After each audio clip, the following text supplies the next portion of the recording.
Okay, I think we're live. Yeah.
Awesome.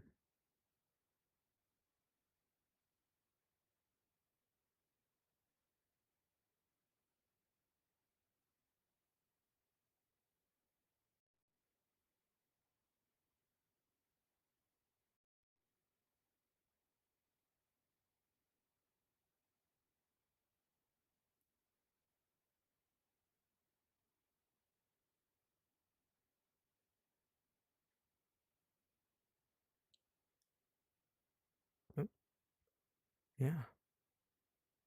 Let me double check there. Uh-oh. Okay. Just a minute. I'm gonna double check that. Okay. Okay.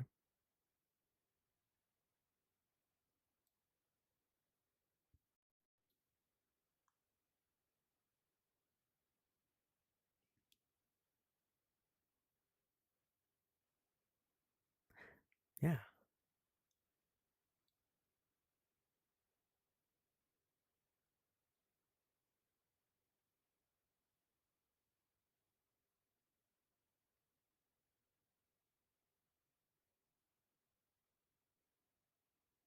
To switch to streaming. You can just put in the chat that mine is set up. So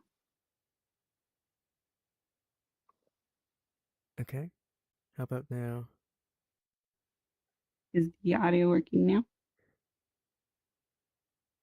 So I can hear Armani. Yeah, I can hear you. I can hear everyone now. Okay. Or is it just It sounds like it's working. Okay. Yeah, I think it You is. good? Yay. Okay, great.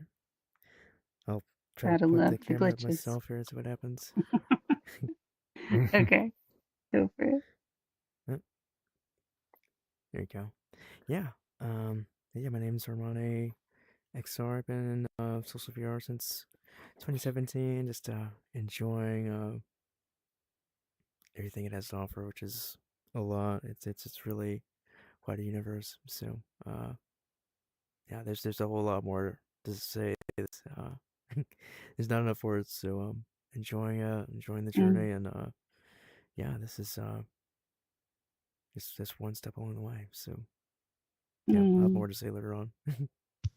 But yeah, What about a curiosity that you're bringing today, Anything particular? I'm definitely curious about flow.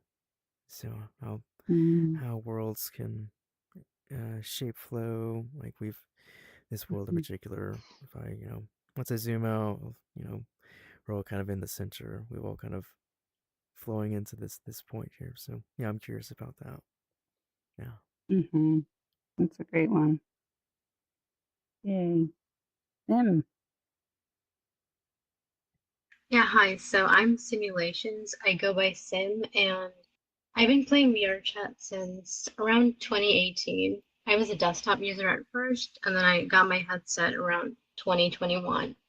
I joined BridgeMakers back in November of 2024, so around 6 to 7 months now. And right now I'm building the world for a Spectrum Street Epistemology, and the reason for this tour is to help kind of give us all some ideas and like innovation for how we should execute that world for bridge makers, and also learn about the different stories that go into like world building and all the like hard work and like everything that comes from your heart when you build worlds. Because I feel like for me, especially when I do build worlds in VR chat, it's usually after I'm trying to like release some sort of emotions from within, and being able to express that through my art on VR chat, or in general in art, is a really great way to heal the body. Wow. Lovely. Thank you, Sim. Ren. Hello. I'm Ren, and I am one of the owners of Fireside VRC, which is a community for older adults generally. That's at least who it's marketed to. Finding community in VR chat. So that's through kind of open-minded, vulnerable discussions or controversial discussions, and we also do mixers where you can have one-on-one. It's kind of like a facilitated party, I guess. And yeah, it's safer work, and we're just here to provide a space to connect. So yeah, been doing that for almost 2 years. 2 years coming up at the end of the month, and I'm really excited about it. But yeah, I didn't know exactly what this event was, but Hayu said she really wanted me to be here, and so here I am. So I'm excited to see where it goes. But yeah. Yay. Thank you, Ren. Hopefully we can make it to your world transience today, Taj. As that It's a great world for mixers, yeah.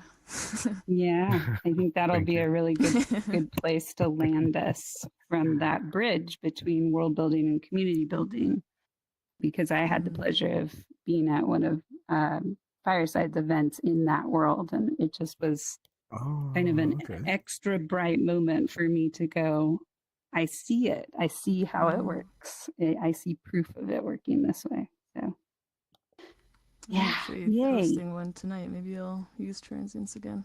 I haven't hosted there. It is a great world though for mixers. Yeah, exactly. And so we can talk about that as we close up.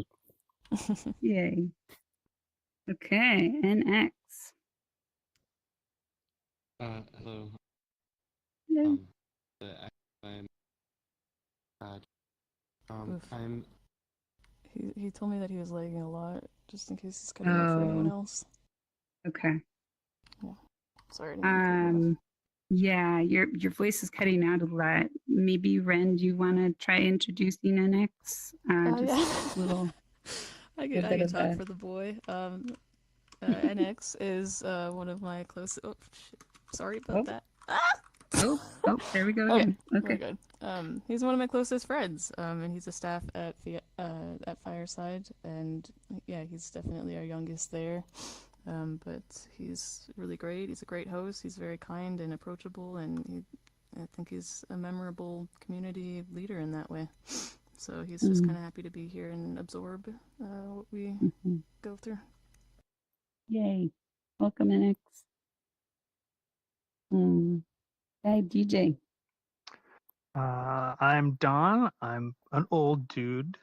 Have a career building and designing virtual and physical places. I worked at Walt Disney Imagineering during the late 80s and into the 90s, and then brought a lot of that design philosophy to virtual worlds. And for the last 3 years, I've been the senior art director at Walkabout Mini Golf, where although we on the surface are a mini golf product, we really, our Trojan horse is we're a community building context for humans to interact with within the context of playing 18 rounds of golf. So, and I have to say that it's my favorite job I've had in 40 years of designing worlds. And we come out with a new course 7 times a year, pretty much. The drums never stop beating in production. And I'm definitely here to find out more about Taja's work and hear about your motivations when you're designing spaces. Lovely. I love your work, by the way. All of my friends are always in there. They're always in Walkabout Mini Golf. Yeah. Thank you. Each new course is our favorite. Really well put. Yeah. Oh, it's a really good game. It's a really good game. Yay. Uh-oh.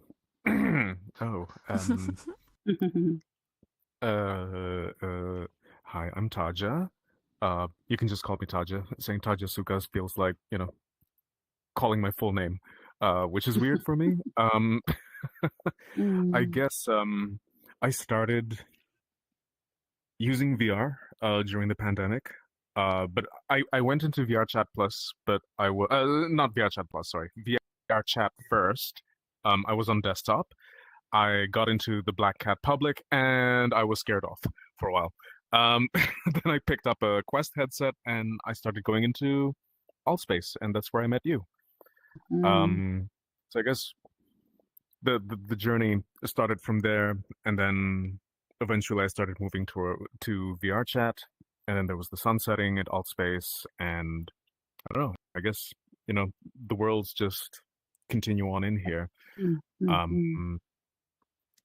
I actually work as the 3D and art lead in an educational platform that we are building right now. Hopefully this year it's going to go open beta, so people can see it finally. And yeah, on my spare time, I do stuff here. Yeah, lovely. Yay. I remember my first moment of encountering Taj was through his world, which is a really magical and amazing thing about VR, is we meet people sometimes, many times first through the worlds they build, if they're world builders. And I, similar to Don, actually, I met Don through his worlds first, and then eventually cajoled him into in a world creation space, asking for a little bee.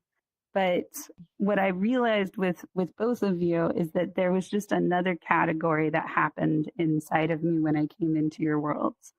Like there was a resonance that happened in my body and my emotions. There was a sense of landing and trusting the space, feeling like it had been prepared to hold me.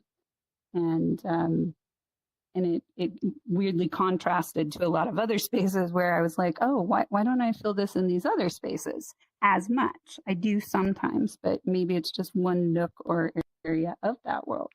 And so what's different here? And that was that's still a journey I'm on, is understanding how we communicate through the environment and how that attracts certain community and how it repels other community. And so starting with this world, one of my favorite parts, knowing some of the history of this world, is that this world was inspired from a death. I think actually several deaths that happened in Altspace or to the Altspace community. And I feel like if you all know me, starting with death is just a great way to enter any conversation. So I definitely like to get the shadow out first and say, what do we do when we have loss that doesn't close with a hug, that doesn't have those final words necessarily? How do we process that? And how do we take up that vacuum of emptiness and build something else there?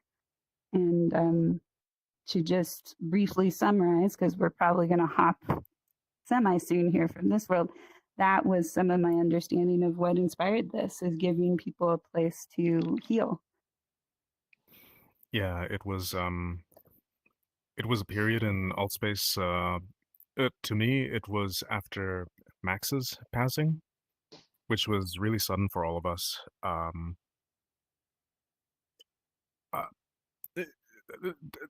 Death is just something that it's not easy to process. It goes without saying. I don't even need to repeat this. A lot of people were making memorial worlds for him and also for other people that we lost during that period. And I don't know, sometimes, because I'm so terrible at recognizing my own emotions, so what I do is I try to manifest it through creation, or see if I can put those emotions into a building or into an environment. And I think also in Altspace, I guess I was just obsessed with creating open public spaces, because all of the instances were public instances. We didn't have Friends Plus or private instances at all, so everything was open. So when I put this world into Altspace, it was open for everyone at the time. And the memorials weren't even marked with photos or anything. Max's memorial was just a stone that played Claire de Lune, which was, he kept saying that he loved that song because he heard it in, I think it was the Tidal House at the time. And one thing about Max is, whenever he comes into a world, first he goes in, he says hello, but he's always so hyper and energetic and everything. And then he would fly out and get the best vantage point in a world. He always finds it. He always finds the best spot somehow. And that's what I did with his memorial stone. It's out there on the mountain, overlooking the entire building. So I don't know. It's that's what I did with this one. Lovely. And some of the features to this design that we discussed in an interview with you that I have not yet edited all the way. I got a teaser out, but I didn't finish that. Yeah. But I do remember it as if we just had this conversation, that specifically you did not put mirrors or pens in this space. Yes. Or even a video player. And that had a boundary setting to it, of why we come here, but also why we stay. And what I understood from you was this space was meant to not have that attachment to death. It was honoring that it was inspired by it, but it's also a place of life and presence and breathing, just being whoever you are on the other side of that death, instead of just focusing all on the loss. Yeah, I wanted people, when they come in here, I wanted them to think about life, I guess, instead of focusing on the death itself, focusing on the person that's in front of you. So that's why when I translated this world to VR chat, I didn't put mirrors or music players at all in here, because I wanted people to focus on each other. I wanted them to talk, and this was a weird effect that I discovered in Altspace, and I had a lot of conversations about it, but for some reason, even over virtual water like this, people feel more at ease to start talking and opening up. And it's such a weird effect, either over bridges or at the shore of some pond or some lake or beach. People just seem to open up easier near water, even though it's virtual. So I don't know if that's if it is a psychological thing or something that's built in to humans, but hence the circular platform in the middle of the lotus and the water. And like you said before, for some reason, we all find our places at the rim. I don't understand why that happens. This wasn't intentional. I'm not that smart. I don't know how that happens, but it just happens that way. This was not intentional. We can pretend that you have an accidental knack for participating in some environmental design concepts, that Dawn has been a really amazing companion and translator for me on, like, I've dragged you to probably 1,000 or more worlds over the years at this point, and I take you to certain spots and I'm like, why does this happen? I've seen this happen. What do you think is happening? I have my psychology theories of sorts of how we behave when we're under pressure or stress, but it doesn't mean there isn't actually a textbook out there that can explain some of this. And I'm thinking, I heard, Ren, you made a little sound. I hadn't heard that one before, but we had a really powerful group together a few days ago inside of water. And so that kind of validates in a different way. Sometimes it's fire in the middle and sometimes it's water around us. Yeah. Don, I felt like you were going to say something there. Maybe. No, I know that when we're working on the designs of our various courses, there's kind of an understanding that as physical humans, we approach things in ways that we're like world detectives. We enter a space and immediately we are starting to, how do I relate to the environment? And we always look back to our physical experience. So what does water mean? What does a threshold mean? What does fire mean? What is, being small? What is being big? And we try to leverage what the expectation of the audience is when they're told they're going into a specific place. So whether it's a pirate ship or it's a space station or whatever it is, rule one is we base the initial design choices on the expectation of the audience, and then it's our absolute goal to deliver upon those expectations and then exceed them, not exceed them first. Make them comfortable, make them cozy, make it feel like this is the quintessential Mount Olympus that I always thought it would be, or this is the quintessential roadside attraction, and then lovingly, in every possible way, avoid anachronisms that will pop the bubble of suspended disbelief in the design. And I think you're right about water. It is, we all have an emotional attachment to it, and by consciously recognizing it and then using it in your designs, you don't have to be here to explain why it works. It just works. Yeah, it speaks for itself and lets us speak together with it. Yeah. Ooh. I'm so curious as to if there's one last thought or question about this space. We could literally, again, spend an hour in here. There's so much beauty and centering, both in the chimes. Yeah. And reverence. There's a very holy feeling about the architecture. And are there any just brief reflections on how anybody feels in their bodies being in here, especially if you are in here embodied? What is it like to sit here right now? For those who are watching and can't sit with us. I will say it was a nice place to wake up. Like, drink my coffee and come online. Hey, me too. Yeah, we've got a whole lineup of sleep-deprived people that got up on a Saturday to come talk with us. Yeah, beautiful place to wake up is a sweet compliment. Oh, thank you.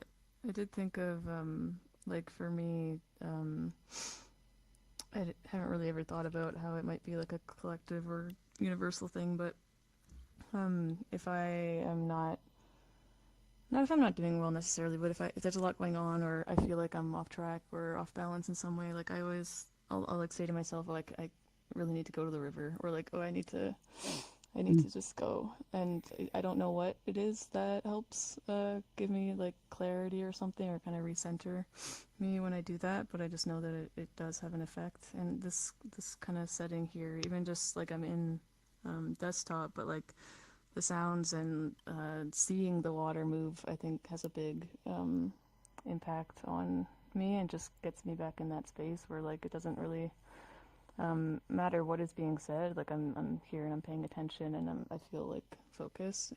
And yeah, it's kind of interesting to see how that plays out. Just the concept of water almost has an effect on me.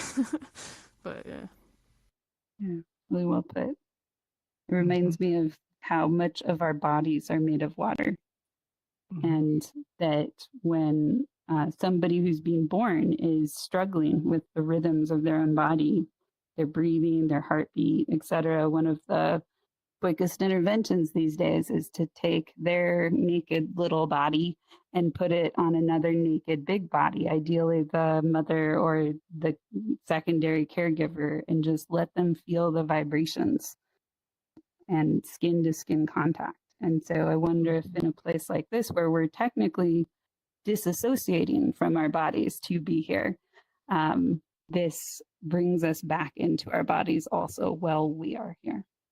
Yeah. Great, beautiful birthing spot to go on our next world. I saw a hand up. Was that a hand on head hand up, or hand up like question? That's a hand on head. Okay, got it. Okay, that's our signal that we're going to move worlds. What is the next world you would be curious to show us? Or I can also pick one. It's up to you. Or maybe Sim has one if you've seen Tasha's other world. I mean, I'm open to suggestions as well. Okay. I'm really curious. I've seen all your worlds so many times that are public. I'd be curious to see some of your worlds that are not listed. That are not listed. Yeah. Let's go peek behind the curtain. Okay. And we'll end with transients. Yeah. So I guess one that I could show is so my first world in VR chat is called the Lazy Susan, which is a boat that is just circling around a city that's spinning like a lazy Susan. I'm actually constructing the successor of that world. A Friends Plus instance, right? Yeah, Friends Plus. Okay. Yeah.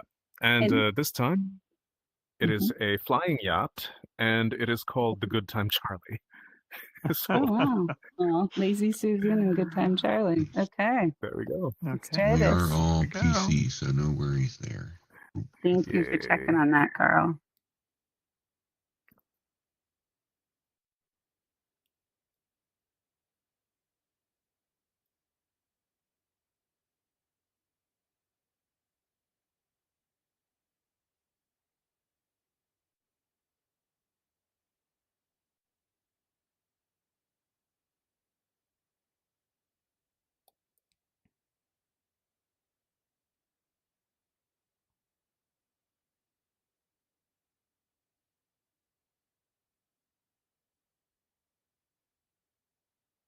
Wow. Oh, sorry. Is this something that you drive? This, I mean, nah.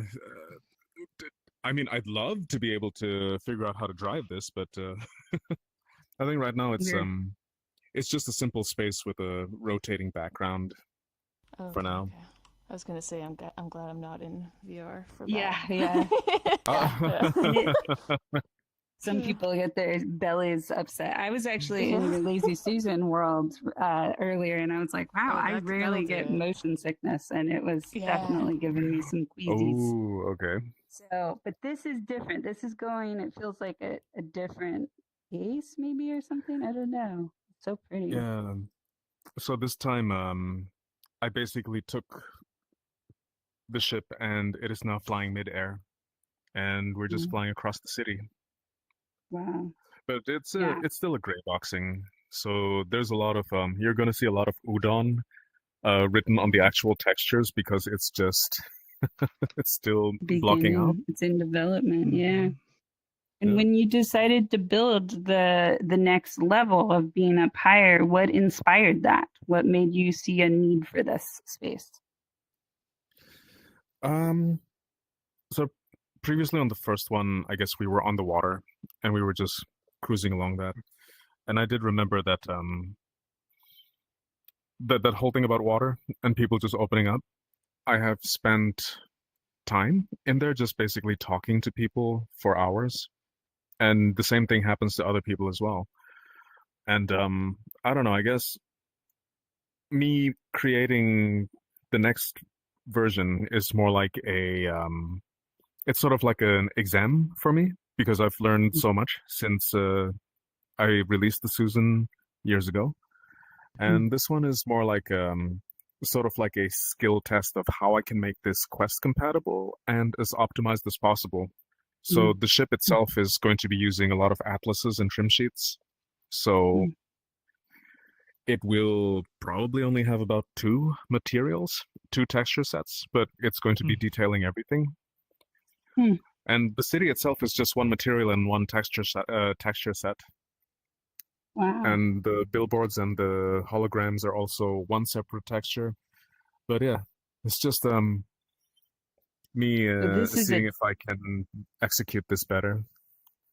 This is a self-imposed exam, yeah, like exercise of sorts to see how to make an extraordinary world for limited capacity hardware.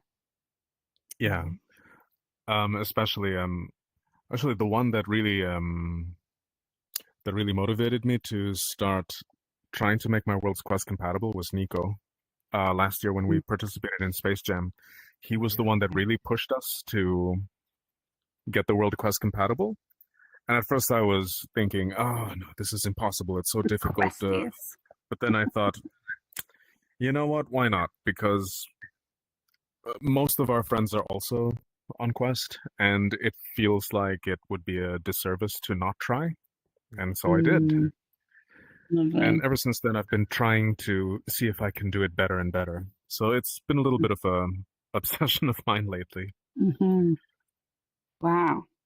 I love that you called this a gray box. So I'm curious who has a question or reflection in here about how this world makes community or breaks community.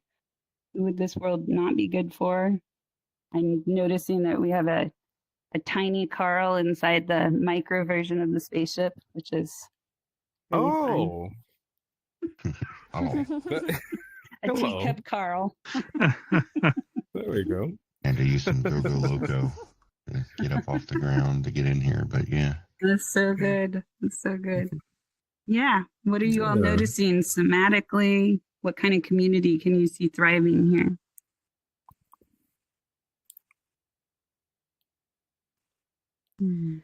I would say like a sci-fi based community, like community that's into like Star Trek or just like tech in general.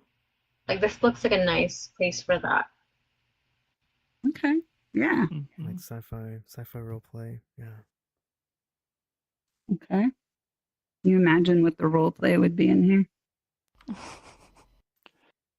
I'm curious whether or not Yes, Captain. in designing, do you go for place first or emotion first as far as the initial goals? To be honest, for this one, it was more like a technical exercise.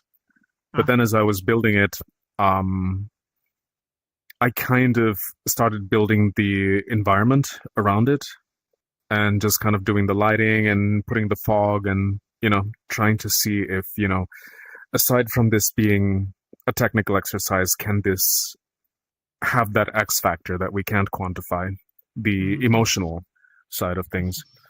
In the Lazy Susan, what I discovered was it was the feeling of being in a journey. Like you are sitting there and you're just talking with your friends, but you see the buildings glide by and you have this feeling that you're kind of being guided or pulled somewhere, even though you're going in a circle, of course. But I don't know. This is the same as the Lazy Susan, of course, but much higher up. So aside from looking up, you're also able to look down. So I don't know what the emotions from that will come out. Even I don't know, to be honest. The emotional side of worlds, to me, while I'm building them, always comes out midway as they're being constructed. And that's exactly what happened with Transience. Transience only showed its... I'm going to get a lot of shit for saying this, but it showed its soul midway when I was constructing it. And that's when it finally came out. And, oh, you're one of those kinds. You know, you just like, oh, okay. Wow. You got stereotyped because of transience of sorts? It's, well, yeah. I mean, the name Transience came up late. It came up far after I was building it. I don't know. I guess we can talk more once we're in Transience, of course. But yeah, that is one of the weirdest ones I've ever made, and I didn't even expect it to be popular, but it blew up. That is probably that is actually my most popular world right now. I was not expecting it. If you'd asked me, I would have told you it would have blown up really fast because of how it's designed. Yeah. But, you know, I notice emotionally, I spent some time in the Lazy Susan world this morning, and I feel so different in this one. In that world, it reminded me of my memories of being on water boats down rivers in cities.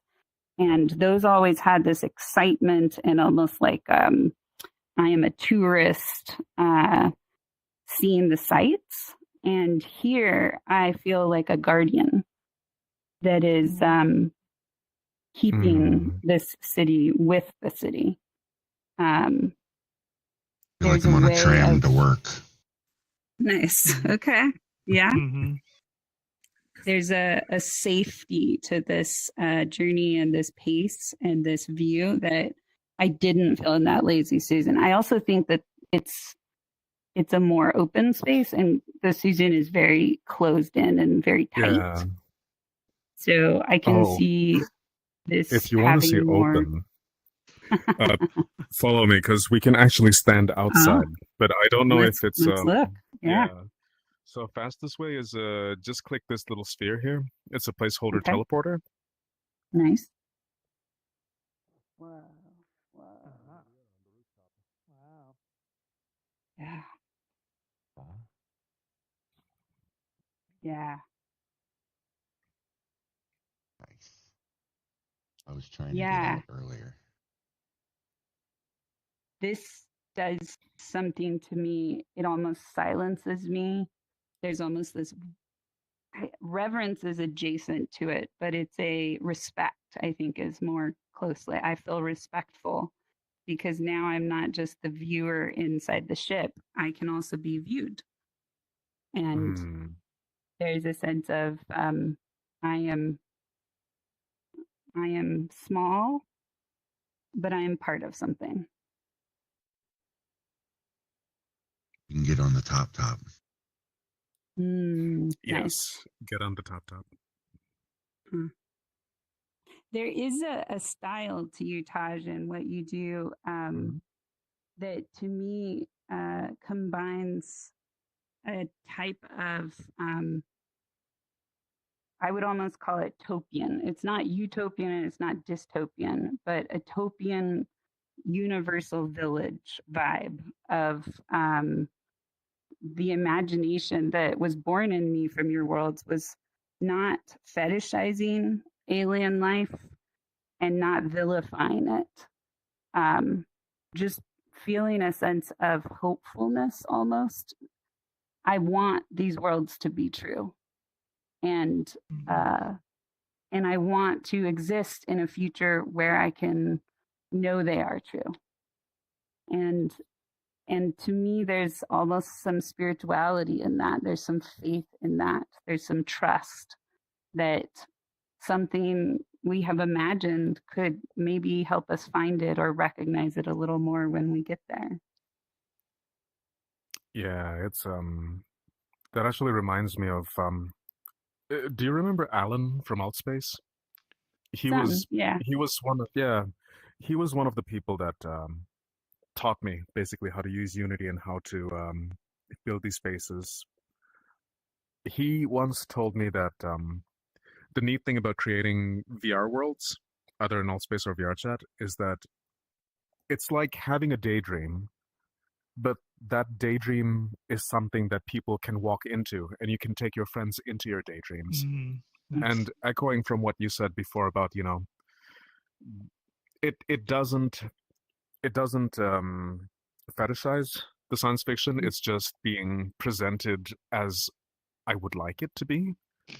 So I guess, this is just me daydreaming of what if the world was headed this way? What if it was better? Because, I mean, to be honest, there has to be a certain degree of unhappiness with the real world for you to start dreaming and thinking, how do we make things better? I had this conversation with my colleagues yesterday. A girlfriend of a colleague asked him, so if you could, become a certain famous artist and live their life, who would that be? And, I just looked at him like, I don't want to. Artists are all unhappy. They're very unhappy. I don't want an artist's life.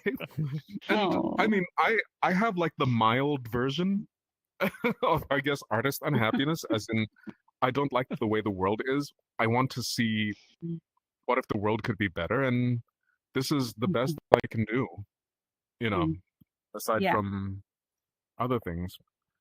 But yeah, these are my daydreams, basically. That's lovely. I'm also struck by, there are a lot of moving ships in social VR. I've been in other worlds that have this kind of journey, but I am loving the variety of the landscape. I don't feel like we've been here before wherever I'm at. And so that brings me back to being present. I don't feel like I'm on a loop. And there's some kind of just... The circle is big enough. That's quotable. The circle is big enough. The circle is big enough, right? Like that feels like a community principle and a design principle. How do we give a journey that doesn't cramp people in the conversation or the connection that they are there to have, that they can take each other in and not feel there's a redundancy to that container? So I think, again, there's that gratitude almost that comes out in me in here, where I think, and again, like mind blown that you're calling this a gray box, but there's this gratitude of, you thought about me being here longer than a few minutes. You thought about me being here and staying for a while. And that communication, I feel almost royal, or like I'm an important part of this world. I mean, the world itself, it's just the vehicle. I mean, in this case, literally. So I don't know, I think it is good practice to kind of make sure that the world is comfortable for long uses. This was something that I've been doing in Altspace. So, I have been told that, Taja only makes chill spaces. I'm like, shit, you're right. But, but I'm good at it. So, I stay in my lane. I tried making a horror experience once, and people came in and said, oh, this is so relaxing. No, it's supposed to be scary. It's supposed to be scary. What do you mean? So that was a failure. What I think this world would be good for like you said, it's pretty basic right now and kind of a good template in a way. I'm sure you're familiar with things like Bus to Nowhere. Yes. This could be a good, that type of thing where the skybox changes out, and either by user control or even randomly, like you are just on a journey. I will have to find a collaborator to do the scripting for that, because I will tell you, I'm not good at that. I'm more of the art side. But that, Nico has been giving a lot of interesting and good ideas as well. So, we're like, oh, We just need to find I The do right have someone in thing. mind, but if they're willing, I'll have to be very nice. I know, social capital is a real thing. Let's go to, I would love to go to your heart world next. Oh, the guarded heart. Okay. But I also want to go to transience, and I know we only have Dawn for a few more minutes. So okay. let's do transients next, and then whoever is still around, if our camera people haven't fallen over, we'll go to the heart one after that. Okay. But yeah, transients feels like the world that catalyzed us all to come here. So, and did we lose NX? I was just gonna say, Charlie had to step out. The lag was too much. It's not your worlds or anything. It's just his computer's having issues today. But yeah. Okay. Well, thank him for coming. Maybe he can watch on stream. Yeah. I wanted to ask you, hey, is it okay if I stream for him? Yeah. Absolutely. Okay. Then yeah, I'll do that. Sounds good. Mm-hmm.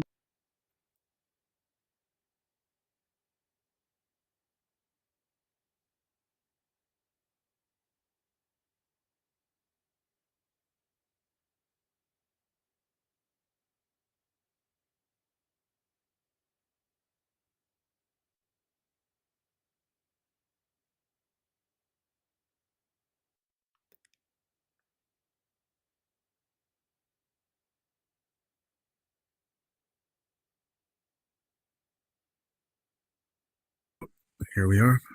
Here we are. Yeah. I love this world.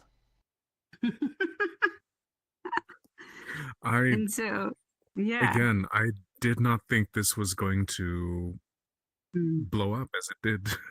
Really. You thought it was going to be another hangout world. I thought it was just going to fade in the background. Mm-hmm. Right. Yeah. But I'm glad that a lot of people liked it. And so here we are at the entrance, and we immediately see this hand that is kind of pointing and ushering for us to move further into the world. And I mean, I could ask you 1,000 questions on this, but I want to make some space also for Sim and Ren to share their reflections. I know you might have just arrived, but Ren, when you came in here, you said this is an amazing world. And I could hear noises coming out of people as they landed in here. Everybody made a noise of sorts. So, what are you feeling in your bodies having arrived in here?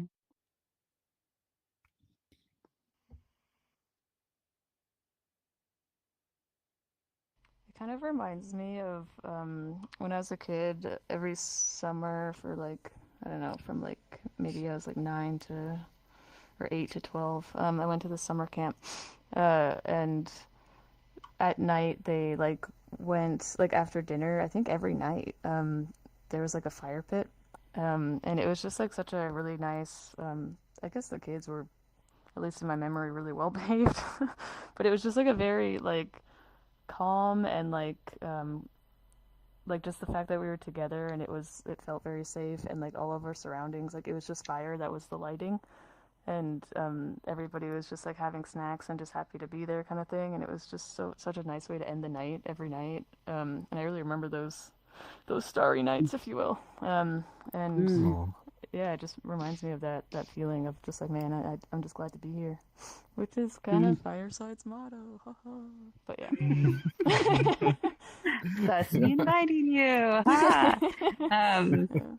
Yeah. What about you, Sim? Or if you're not there, Dawn can go. I feel a sense of comfort as soon as I came to this world, because of the hands. I feel like I'm being almost hugged by the mountain, and I feel a lot of warmth at the same time. And then the breeze all the way in the back, it kind of gives you a feeling of peace almost, there's fresh air, and because most worlds, they don't really have a way to showcase the air in the world, and being able to see that kind of gives you that really nice feeling of, okay, we're really high up on some mountain and there's a lot of like fog and fresh air. And I love the aurora right on top of us. That also really helps set the mood. Mm-hmm. Like overall, I feel really comforted and safe. Even on desktop, right? That's happening for you. Yeah. And that to me is really, definitely. that's so powerful that your worlds have such a consistency to their messaging that can come through a flat screen and land people. That is extraordinary, not necessarily consistent with other spaces. Yeah. What about you, Don? Well, the world is hard to quantify. You cannot say this is a place I've been to in the physical world, which one would worry would be off-putting, but it's the exact opposite. It's actually, it embraces you. Also, the juxtaposition of the warm to the cool backdrop, and then technically, you're a master at texture resolution usage because everything is as exactly in focus as it needs to be for your relationship to it, and whether or not someone's technically looking at an environment, sometimes something can kind of pop you out of your relationship to it because of the low resolution next to too high resolution, and this does not do that in any way. It utterly is.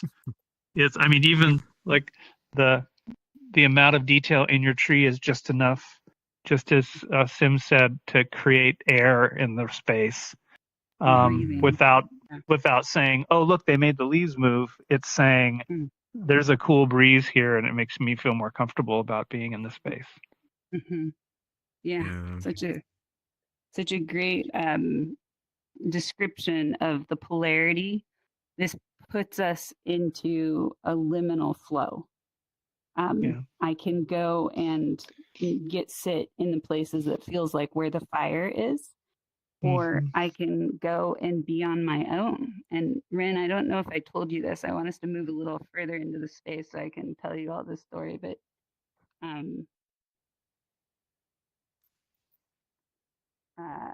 when I came into Ren's event, the Fireside event, Ren was up on top of the thumb, up on that hand over there. And I was in here probably 2 hours, and Ren was just up there on their own.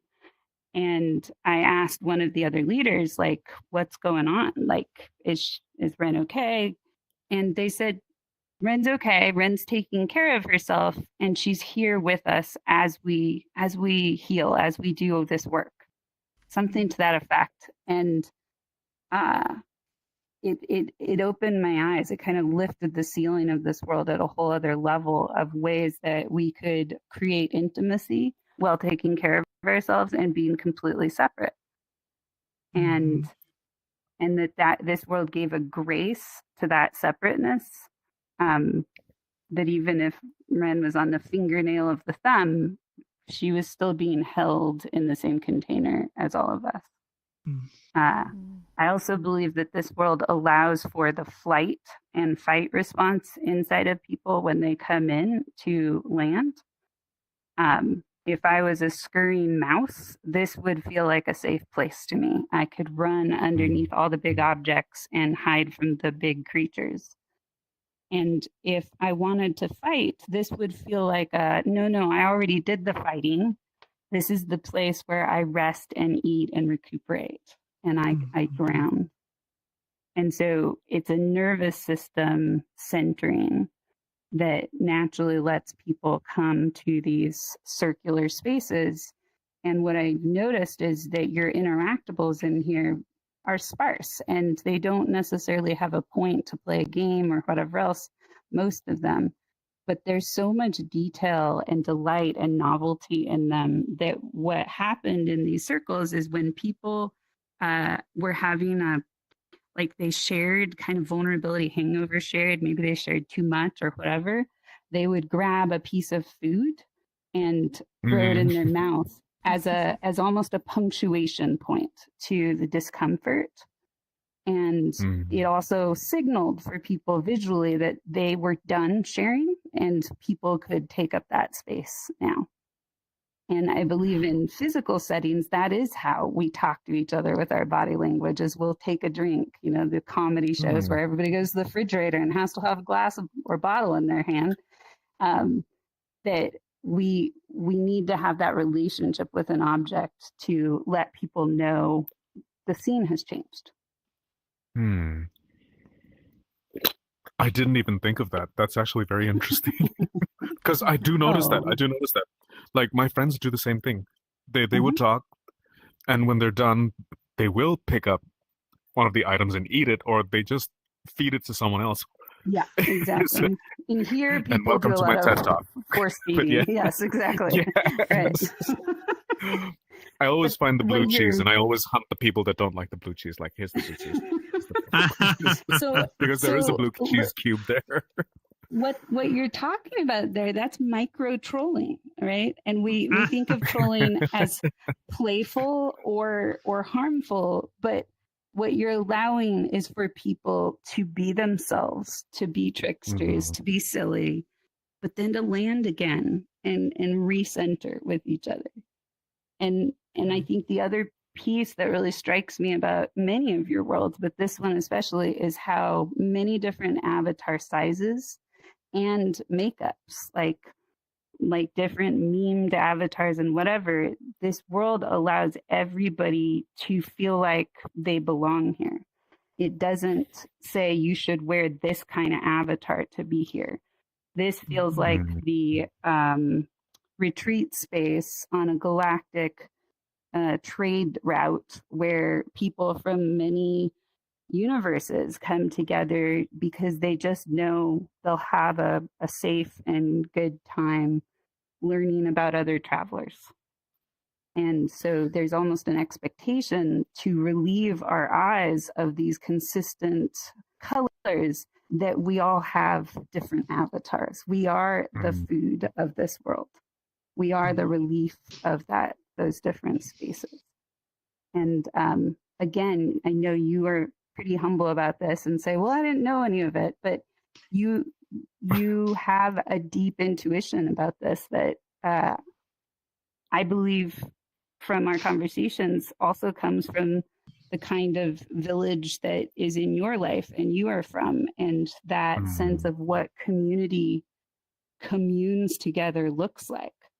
A lot of people from Western cultures, I think, are way more inundated with individualistic values and don't know the beautiful messiness of sitting on the ground as much and just letting time go and listening to each other.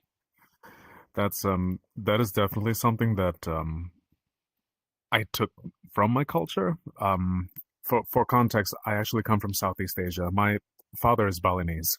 So in Balinese culture, you always have these open spaces, and whenever there's a ceremony, the whole community helps. They come together, they cook, they assemble the offerings, and they prepare the flowers and also all the different decorations, and they do it together inside this little canopy, and they all just sit around all the materials and they just assemble while they talk and gossip, or talk about the one nephew that's not married yet. Certainly not me. But anyway. No. But yeah, but also about the sizing thing. I don't know. I think it's kind of become my VR chat ergonomics, because in my circles, we do come in all sorts of shapes and sizes. We come from your size to moderately human size to how's the weather up there size. It's just, and sometimes I get a headache because when I'm designing the spaces in Allspace, we are all the same size. So everything is just based on a principle of, let's say, 3 or 4 meters ceiling clearance, but then you have doorways and everything. And at a certain point, I just invite there's a friend of mine, Sova. He's very tall, so we do a thing called the Sova test. If he passes the threshold of the door, that means, okay, yeah, this works. It's good enough. Yeah, it passes the Sova test, so this is okay. It's Reggie Gigas sized. It works. Yep. There you go. Yeah. We have a giant here. Yes. But I actually, am so glad. Oh, go ahead. oh, sorry. No, I was going to chime in on what Ren said earlier about being by the fire and also camp and everything. This world was originally, it was never going to be put to public. It was just a little world for our little group, a close group of friends to just sit down together and have VR picnics together. We just sit here and we have food that we can eat safely on a headset. Do not eat ramen while being in VR. That is a very bad idea. But yeah, we just sit together and we talk, and it's funny. I don't know when we started that tradition, but it was something that we did for a while. But then, like all friend groups start drifting apart. Now we rarely hang out and we rarely see each other. And that was when I kind of started assembling the world to be set to public. And I think the feelings from that, from the drifting apart and how things, they come close and then they spread apart. They exist and then they fade. And that's where the name came. And the hands was something that manifested later, and like I told you before, this was a world that built itself. Everything is where it is because the world asked me to put it there, because it felt like that was the right thing. Even to like the hiding places that are distant from each other, but also encourage you to, if the crowd is getting overwhelming, 2 or 3 people might splinter off and they would nestle onto one of the nest areas upstairs or high up in the mountains, and it's perfectly valid. It's fine, and you're all still within view to each other, but you have enough separation, but never too far away. So I don't know. That's why I didn't think the world was going to be popular, because there's so much separation from each other. There's so much opportunity to, instead of focusing people together, it's actually encouraging you to explore and find your own place. But maybe that's why it became popular. I would say that in some ways this embodies the invisible. You know how they say in the universe that the galaxies are held together by what we call dark matter, as in there's a force of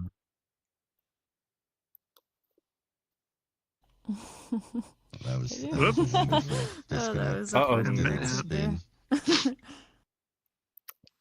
There's a force of she got sucked into the black hole. Oh no. She evoked the black hole. Oh, I need to credit the creator of the black hole. He's actually in VR chat. Yes, let me make sure that I got his name right. His name is Quartonics. And he's actually part of the VR chat French community, and he provided those skyboxes for free. But I did modify that with Nico's shader, but it's incredible work.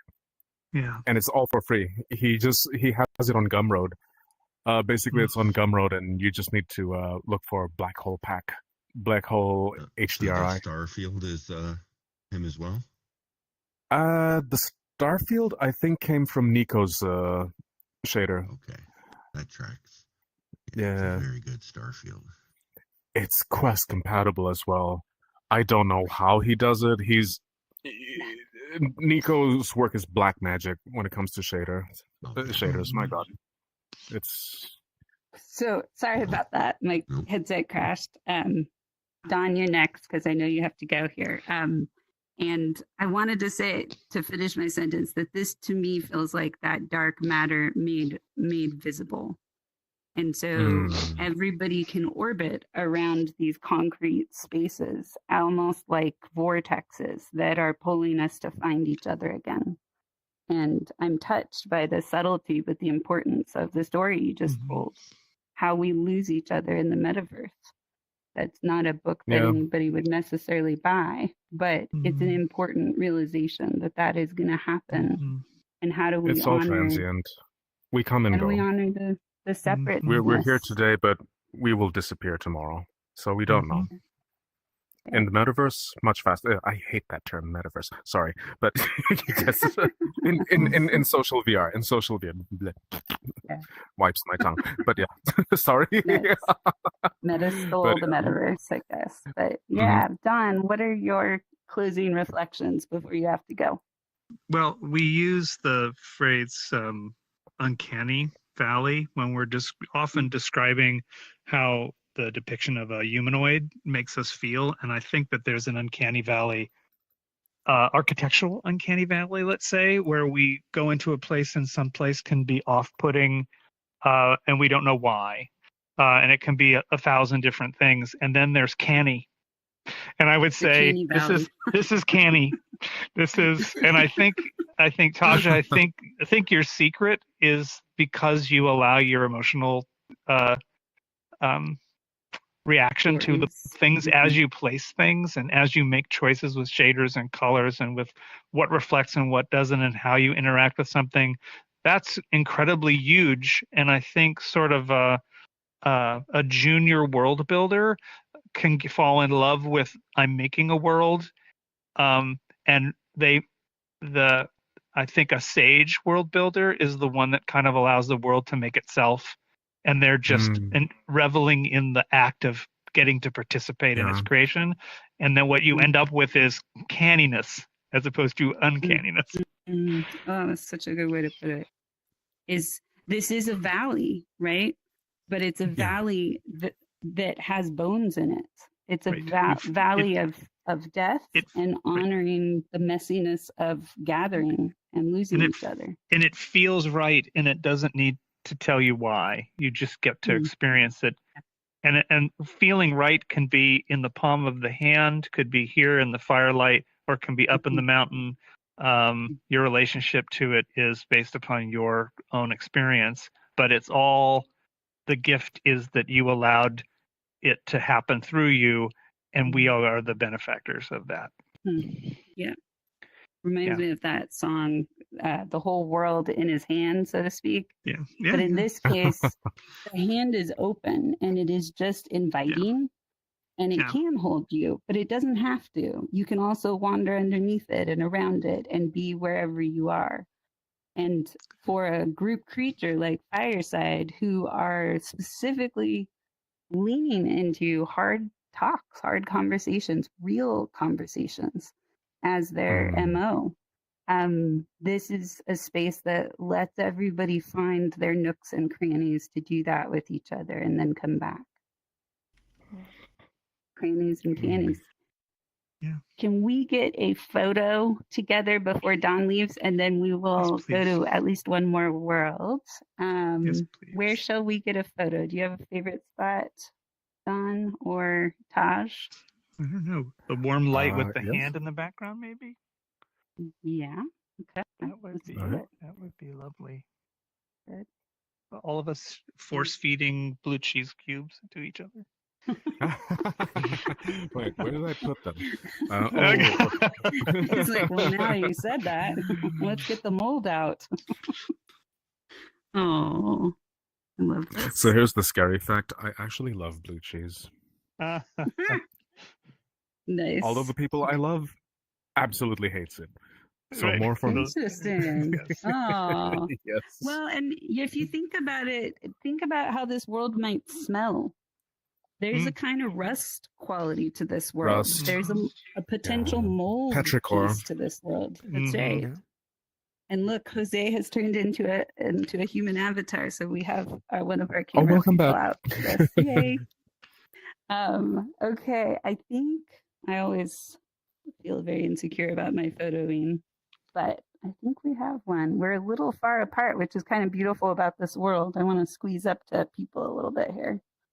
But yeah, there's so much wisdom in this space. Okay, and Armani, you're a little in front of Jose. Maybe Jose, you can move. There we go. Perfect. Okay. All right, what's our word for our world top? Just come up with whatever comes out of your mouth. Canny. Blue cheese. Oh, Canny? okay, canny. That's a better word. Like That's it. a better word. Okay, let's go with canny. Canny. Yes. Oh, Canny. canny. Yay. Oh, that's so good. So let's offer Don a celebration for his, he's got a business trip to go off to, and then we will keep going.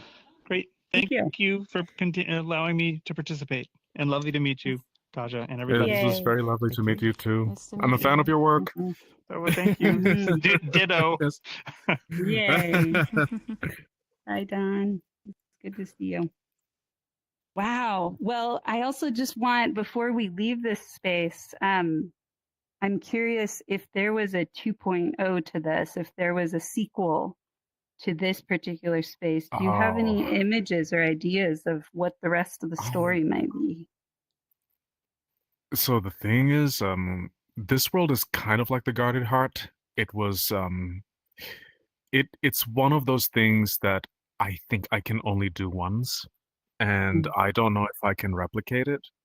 That's why with the Susan, I was confident in trying to recreate it because it's a machine. It's a machine that is a vehicle that, and the emotion is something that, you know, it would be a bonus if it manifests something like that. But Transience and the Guarded Heart is just, if there was going to be a follow-up, it would be something completely different, or something that will speak of something else. A next part of the chapter. This, I don't think I could. I couldn't. Yeah, that totally makes sense. This is a one-off. Yeah. I'm curious about the sound too. Is it like for the people for our streamers here, what sound did you pair with this, and why did you choose it?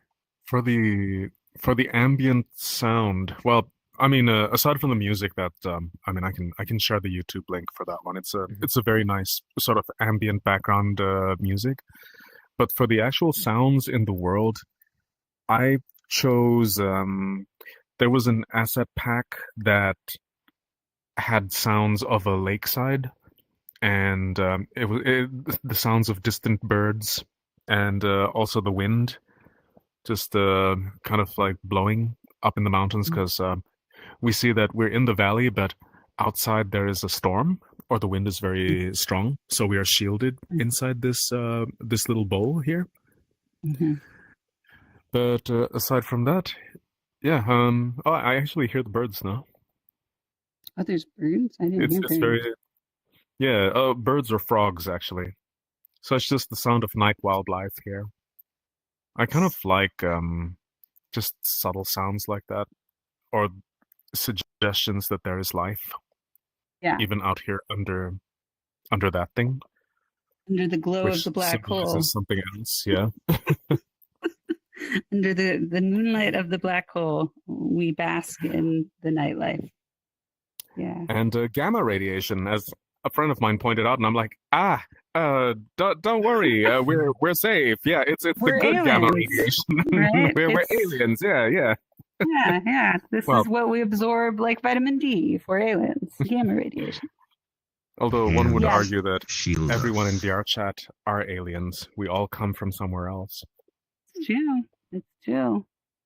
So I'm glad you asked about the sound, Armani, because I think that when I feel it, when I turn the world volume up, sometimes when I've been in here, I will turn the world volume up for like a minute. And it's a little bit like going and sitting by the rushing water.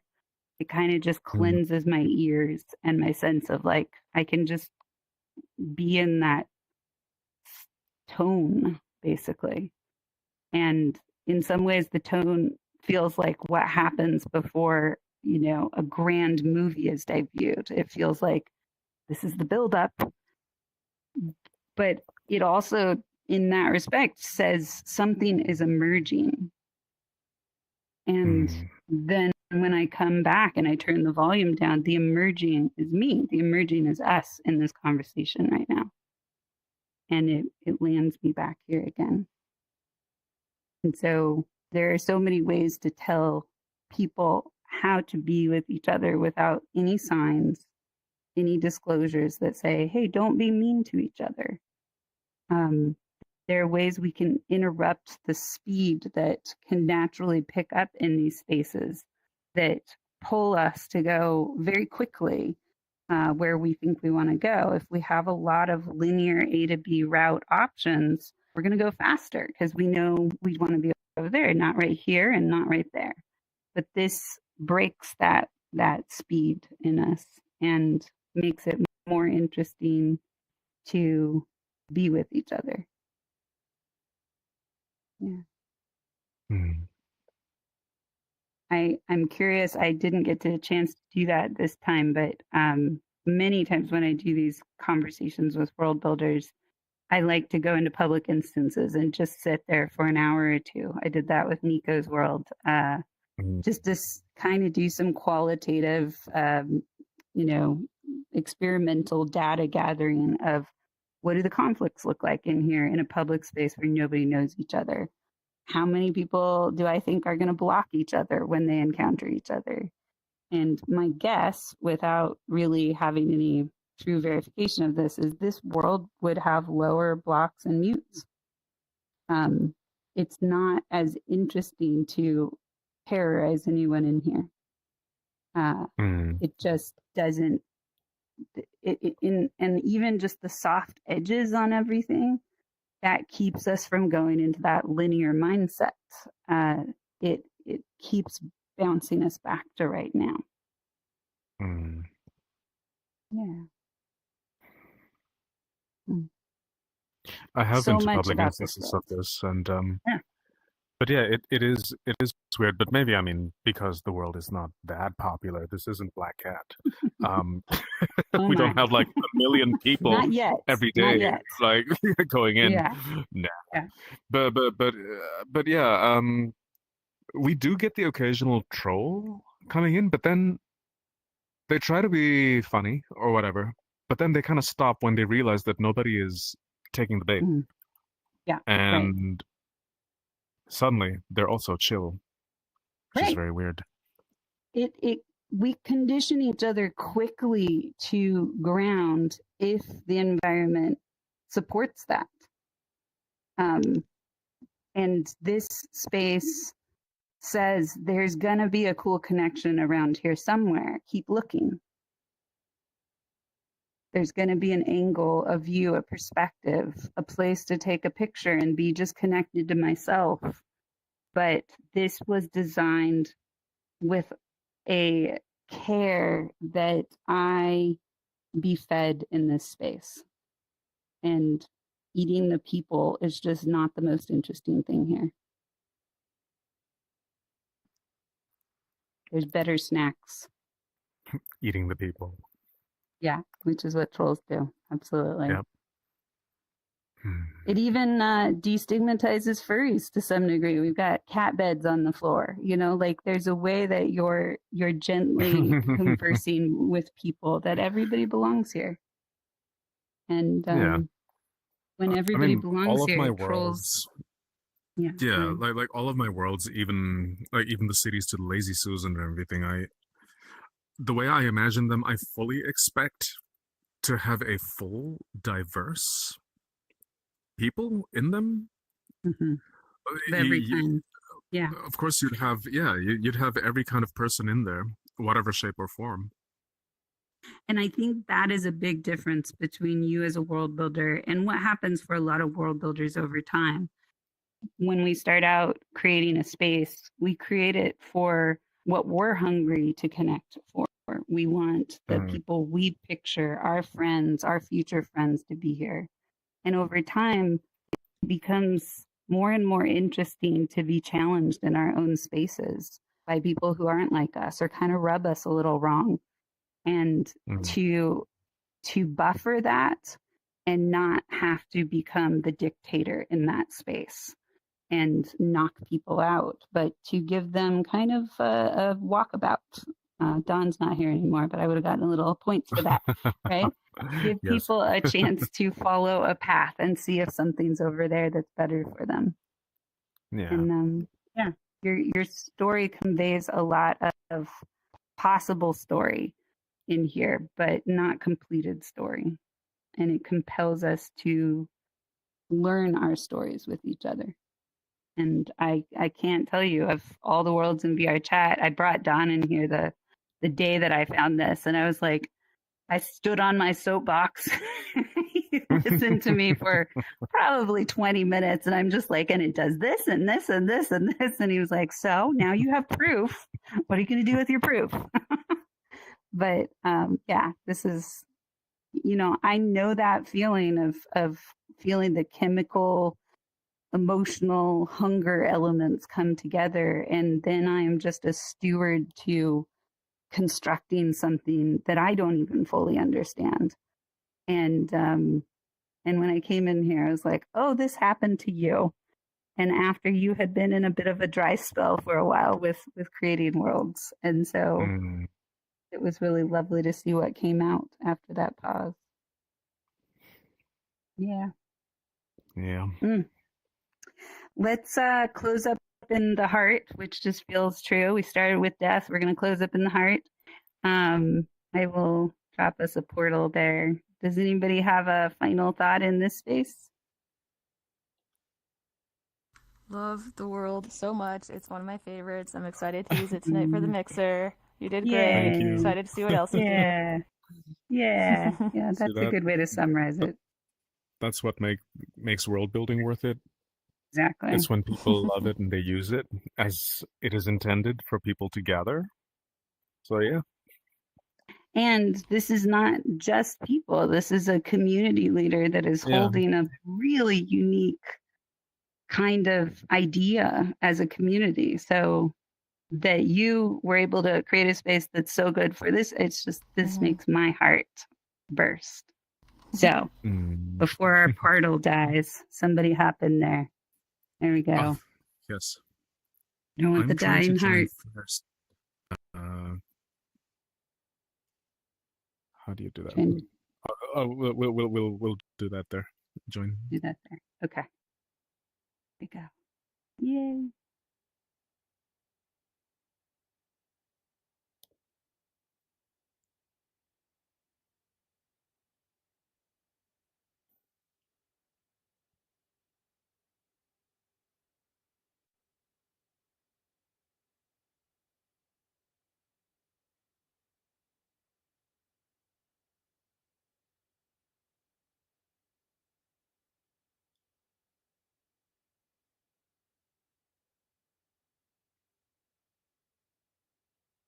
Oh, wow.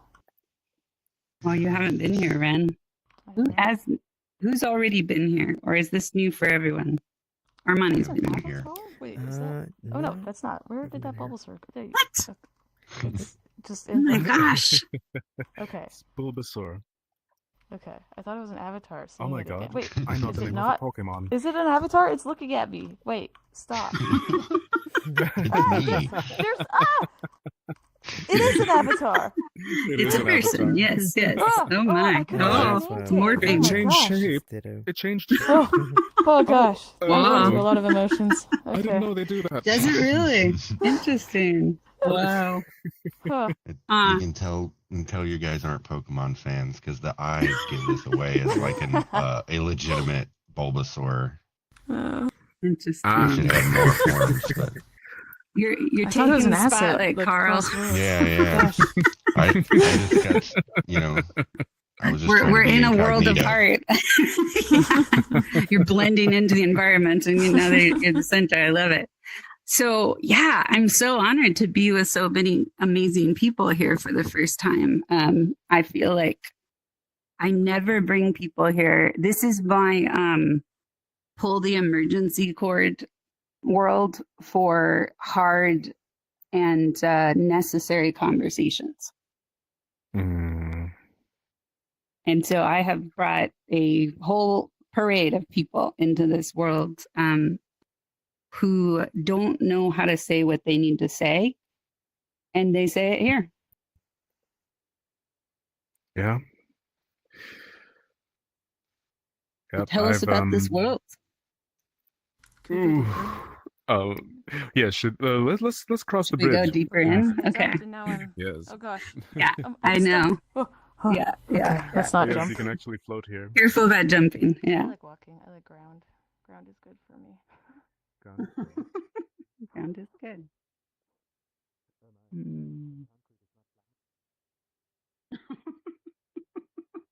I I know you'd be burning the bridge as you went. That's so true. Concrete? No, I don't think so. No. Ooh, the bloom is. I forgot how high I set the bloom here. Oh dear. But yeah, who tell you about this world? Okay, so prepare for cringe. Go for it. Cringe us away. I made this world when I was heartbroken. I was like ugly crying, heartbroken, like, oh no, woe is me, crying every 5 minutes. But this world actually started because it started as a gray box. Again, I sculpted a weird coral-like sculpture, and just it was sitting in my Blender for a while and on my hard drive and not doing anything. But I started assembling this place when, after a certain point, after the heartbreak, when you're recovering, you reach a point where you're thinking, I think I'm going to be okay. And that was when I started putting this world together. And like transients, this was something that was not blueprinted. I did not make a floor plan or plans on what they are.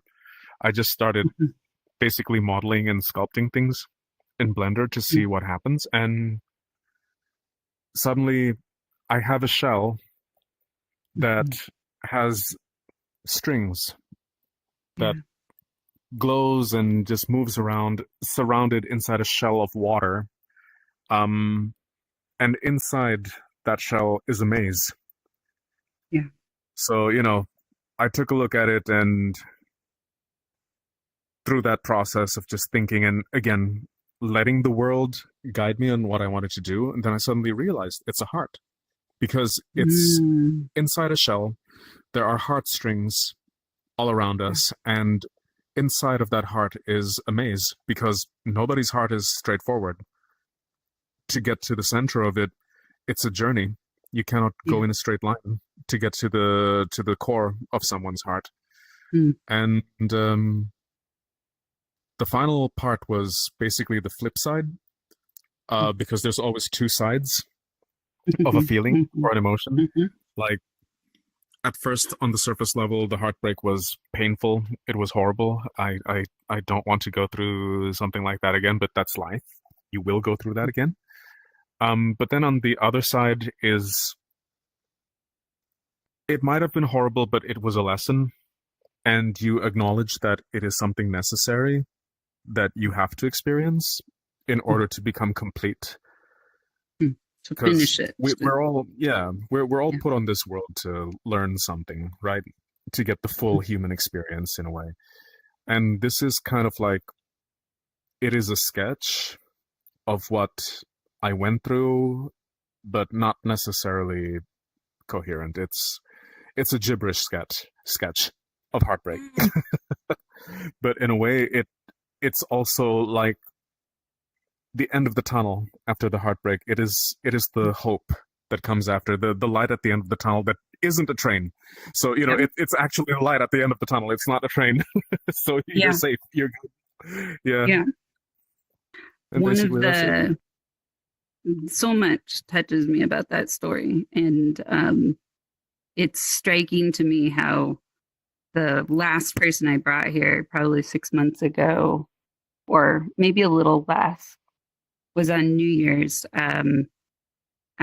They were just somebody wandering in a public instance, and the voice was both young and heartbroken. It felt like they were speaking from a whisper, not because they had to be quiet, but because they just had no vitality left in them. And I brought them here to just give them a half hour to listen to them.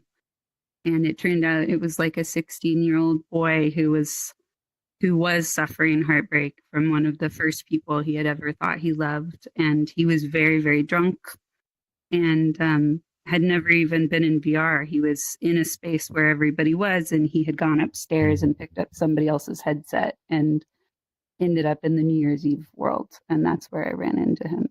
So he had never experienced anything like this. But when he sat here, it's like the booze went away for a little bit, and he was able to say some really hard things about how hopeless he felt in the world. And I was just struck by gratitude, but also just the deficit in somebody that young, that this world was the thing that could hold him enough so he could put words together and say how much he was hurting. Pretty monotone as he said it, but still he could find words. And I think that I told him to turn his world volume up when we got to the tree, and he fell in the water and he couldn't get out for a little bit. And so it almost like got his blood pumping to, there's something in your worlds. You have like these sand traps. They remind me of the spider traps where you can get stuck in certain places, but you know it's designed to kind of get you a little bit stuck. and it's kind of fun at the same time. Yeah. And so it actually jolted him through this, like, I need to orient to get out of the water, to get on solid ground. And then his voice came. And so it was just a really, I couldn't think of any world in all of social VR that I could take him to, but instantly this one came to mind. And I was like, yeah, the word, the name, everything about it just says it's broken. It's not going to feel good right now, but maybe you can find something else in the middle of all of that. Yeah. I truly believe that a lot of worlds in here, because one of Finn's worlds actually helped me through that heartbreak. That it was in Aquarius, sitting in one of the tunnels, just watching the fish glide by. Because a friend of mine took me there. A friend of mine from outspace took me there, and just standing there in that glass tunnel and listening to the music that Finn's chose for that, that was the moment when I thought, when I actually told myself out loud, I'm going to be okay. I'm finally going to be okay. And I wasn't able to say that for a while. And I don't know, worlds have accidental jobs or roles that they fill. Mm. This one also, it was a sketch, but I've had people come up to me and tell them that they came in here and spent time here during times when they were lost or broken. And I guess after they have gone through that process and allowed themselves to just pour everything out, so to speak, maybe that's when they get their moment where, you know, I'm going to be okay. Or I'm not okay yet, but I'm getting there. So it's kind of like the world did its job. Yeah, the world did for you, and then you left it for everyone else because you're like, maybe it'll help you too. Maybe something good can come out of this painful place. But yeah, I would say environmentally. I'm an emotional designer. No. Welcome. No. I've been recruiting you this whole time, and now you are one of us. Feelings. Carl, I think you're typing something, but it's hidden. It kind of feels like sci-fi rejuvenation chamber scaled to a whole resort. Oh, okay. Nice. Oh, I like that angle. Angle. Yeah. Exactly. It's like giant, go be in the heart pod. Yeah. It's a giant Colto tank. Wait, can we say that? Is that copyrighted? Disney's gonna come after me. What I want to say is from the entrance, so imagine you are in heartbreak in physical reality, and the world that made sense because your heart got bigger. You can only have heartbreak if your heart expanded, if you felt a sense of joining. And so your heart has expanded and the world makes more sense than it ever has. And now crack, boom, shatter, it's breaking. And to come into a space that tells you that water can be both up and down at the same time, that electrical ripples can hold concrete ribbons together in a frame, an exoskeletal frame. It's telling your body the topsy-turvy shattered world of your physical reality is also here, but there's a rhythm to it. and there's a song in the center, and you can come and be in the shadows, and maybe it doesn't hurt quite as much for a little bit.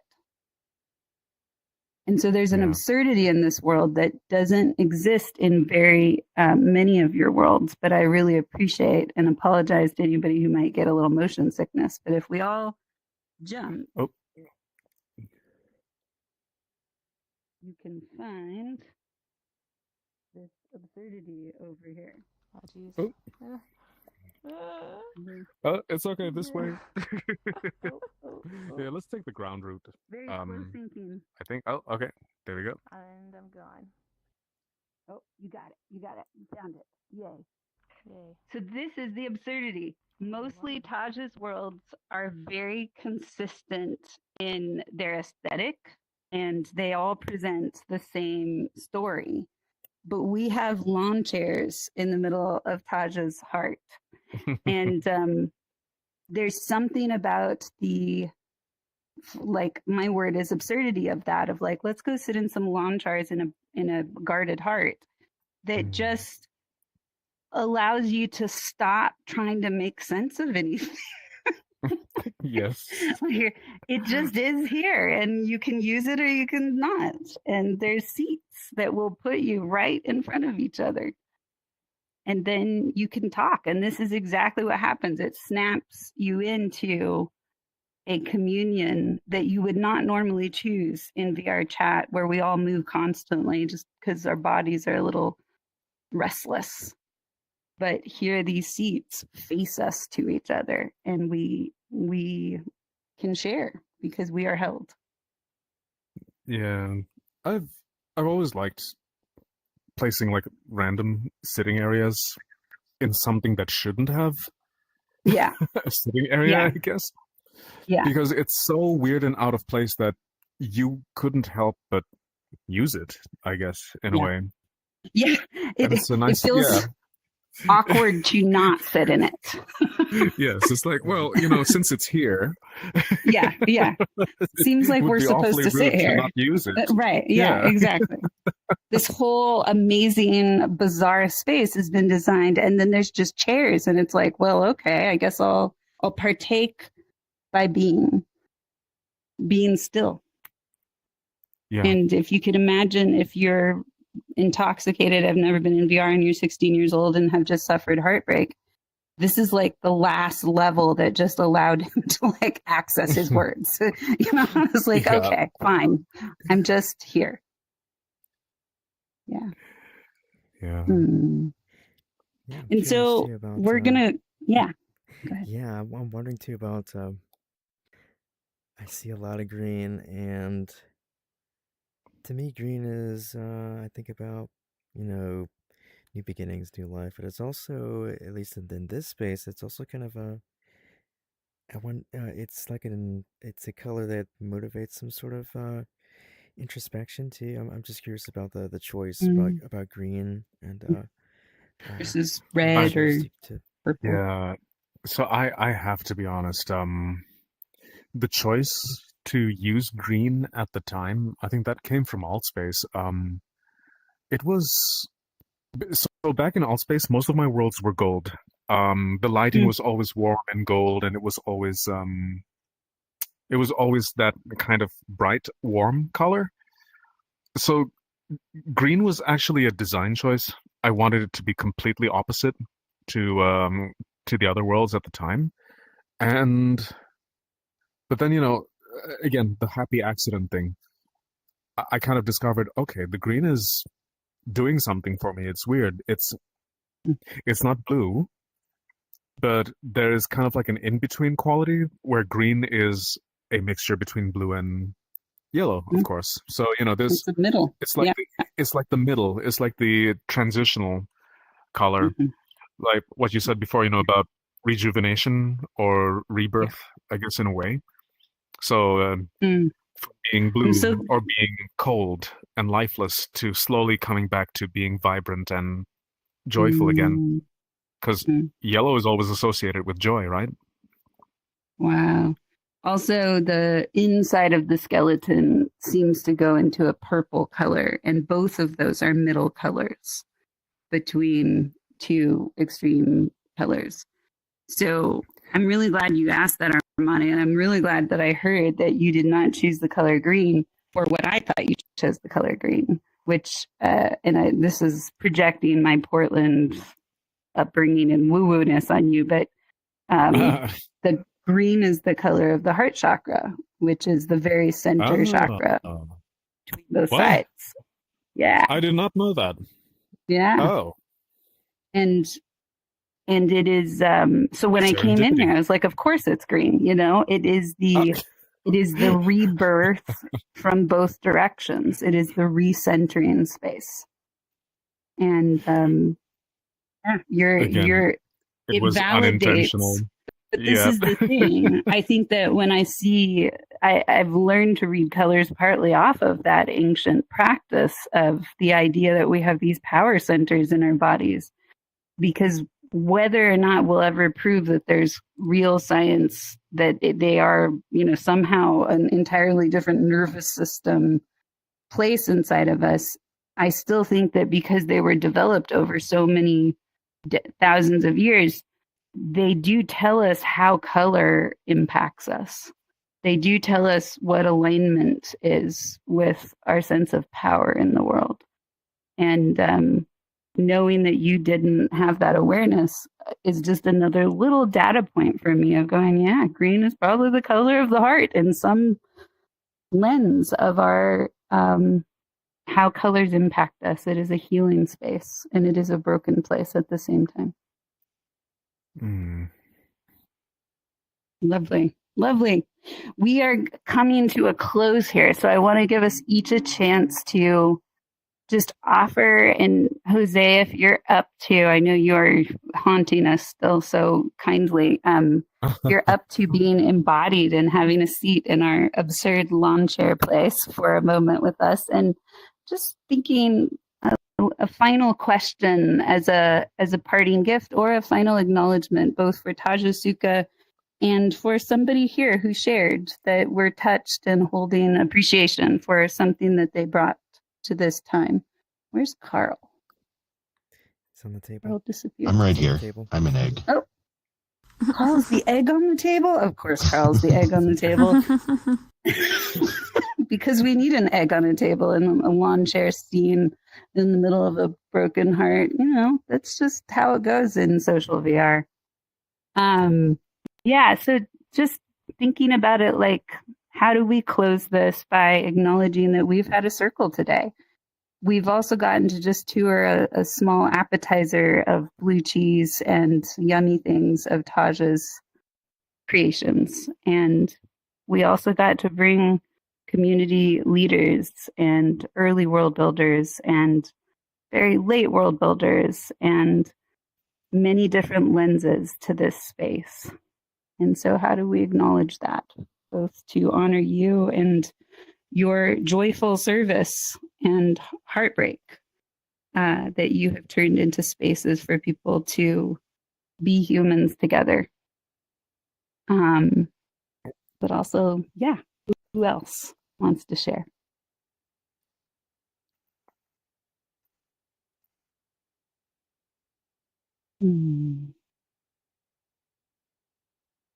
I will say that, I pretty much the curiosity I'd say I was looking for is exactly what I got here. You help grow some appreciation for these worlds that I already, had come to really like from being showed by Hea. But it was one of those situations where, the puzzle piece fell right into place. Like you have the same vibe as your worlds. Yes. Isn't that so grand? That sense, like, that's transience. When I took Don into transience, he was just like, wow, there's so much like this, the person, the skeleton of these hands, there's so much presence. And I was like, this world is the vibration of Taja's voice. You are in Taja's voice right now. Like, that's what this feels like. I'm reining in the crazy right now. I'm usually a lot more unhinged.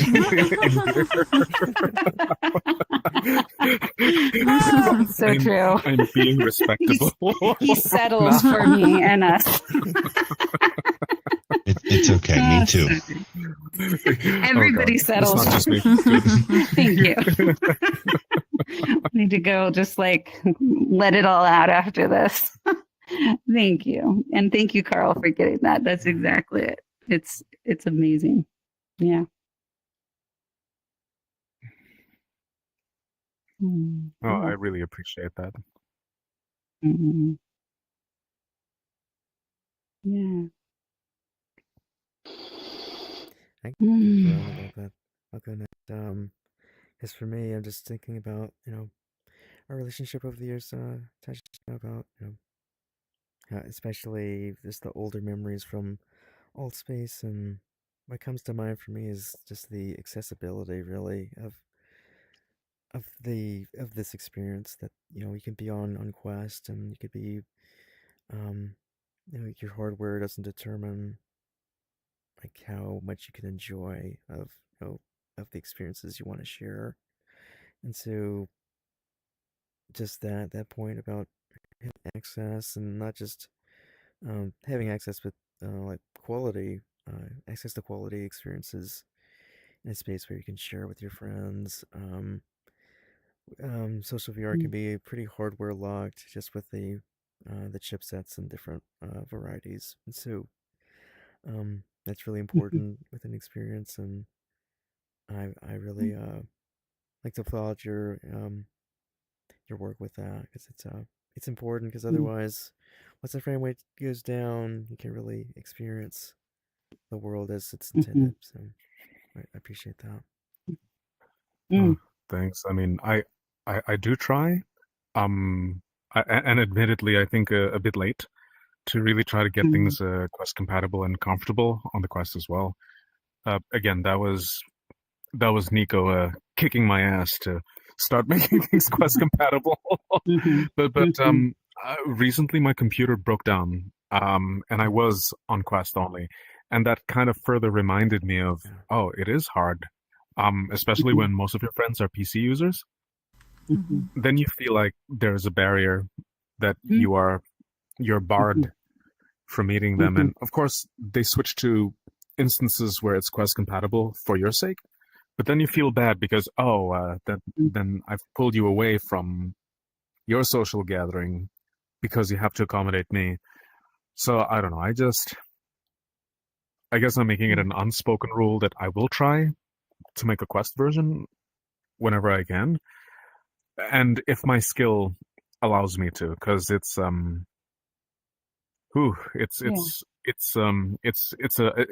an art. It is an art.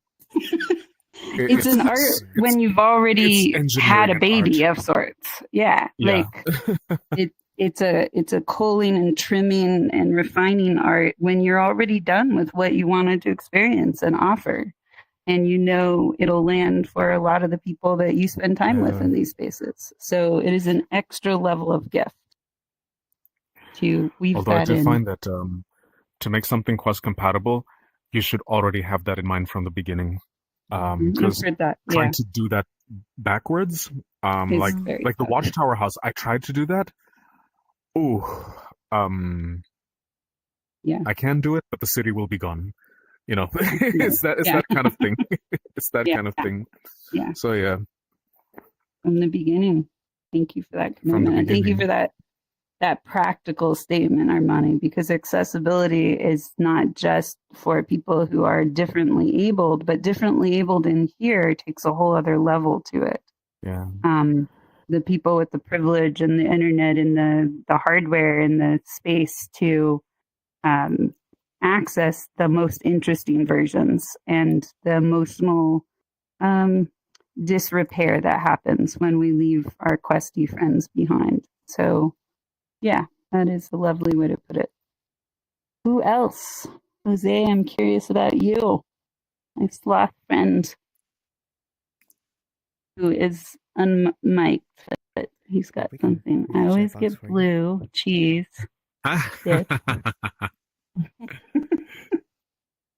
when I order Wingstop. This is Jose for you. This is empathy by food design. Yes. There you go. I'm a fellow blue cheese lover. Love it, Jose. Thank you. Who else? Marin?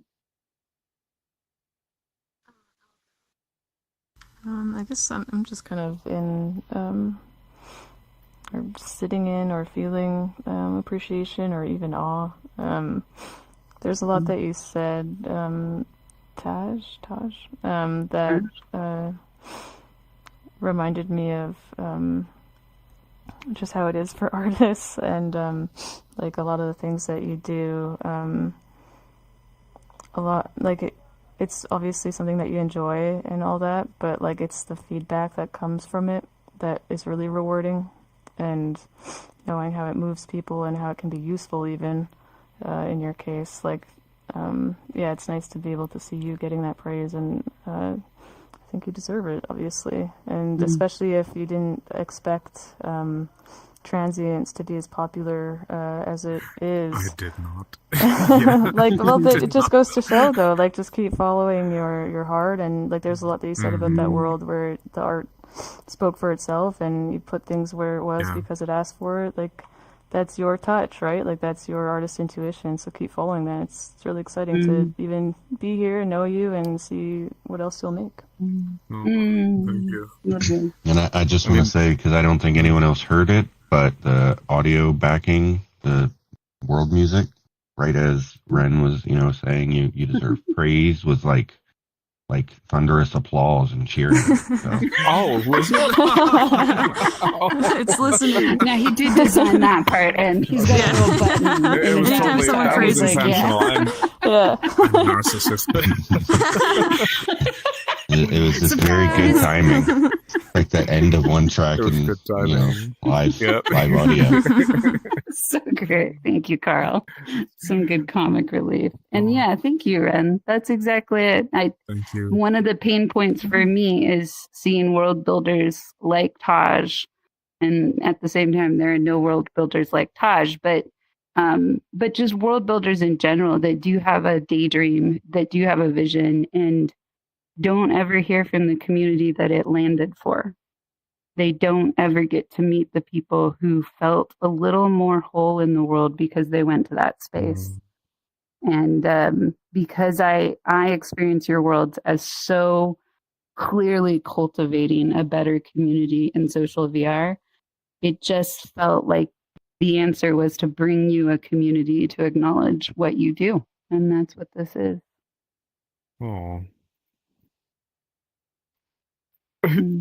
I mean, yes, thank you.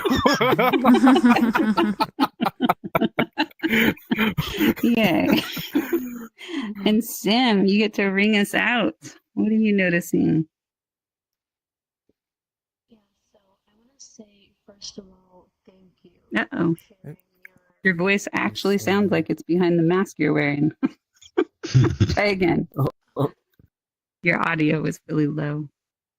Yeah, I just barely hear you, and I'm right up on you with my volume cranked. Another audio issue. Oh, you've had 2 audio issues today. It is not. Yeah, it's not working.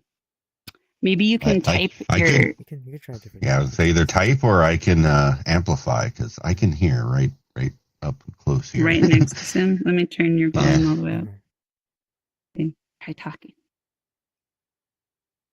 Yeah, I don't hear anything. I think they're Okay, fiddling. how about now? Oh, there we go. Oh, we heard something.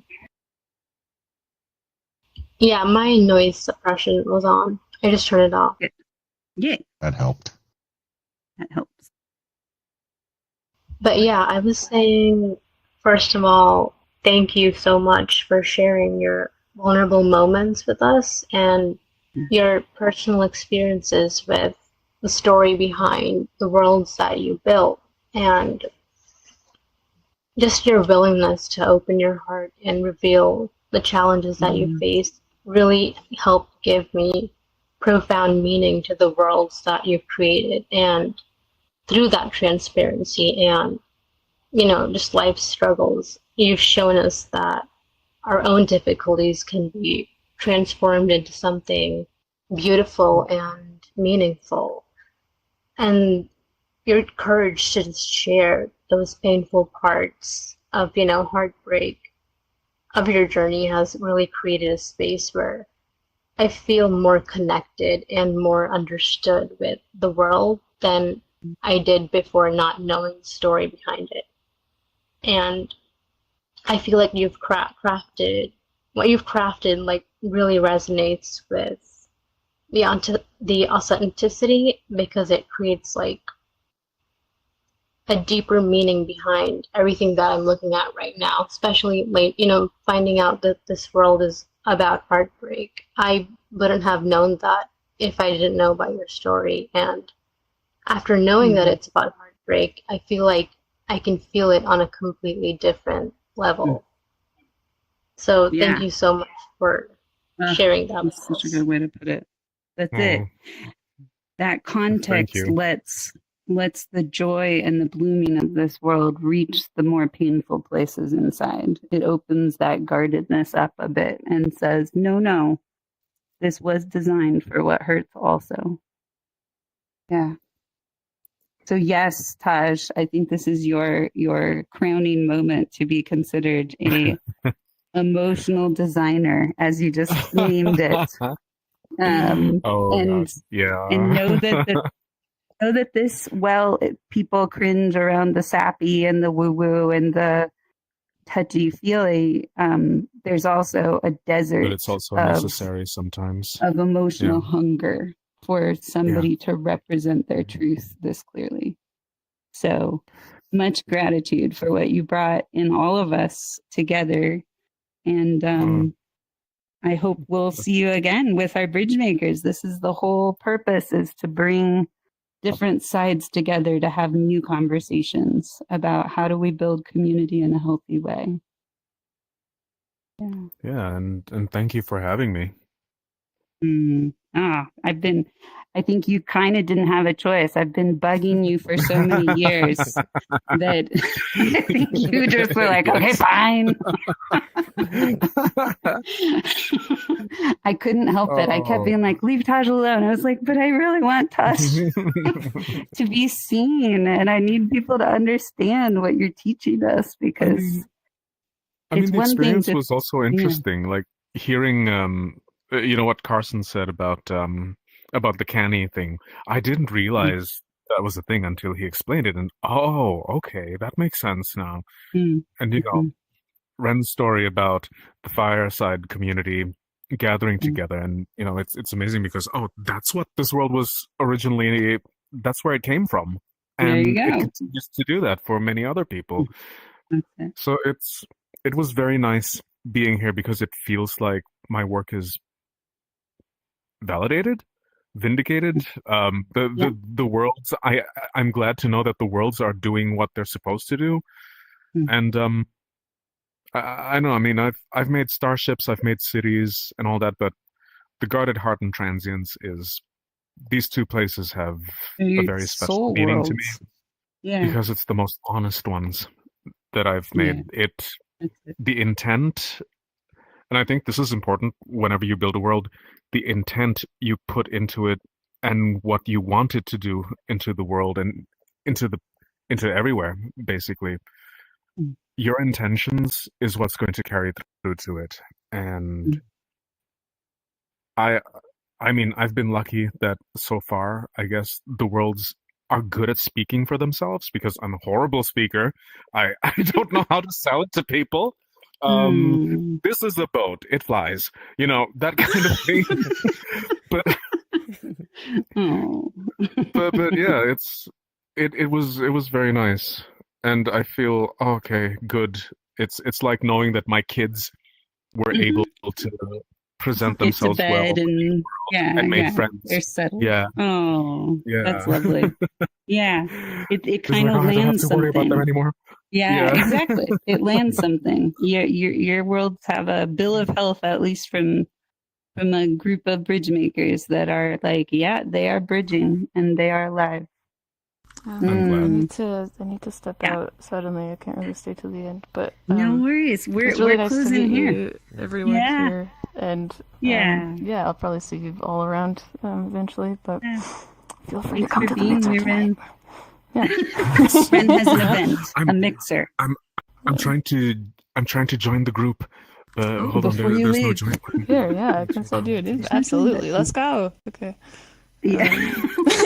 I'll send you an invite to Fireside on Discord. Okay, also. yes. Yeah. Please, yes.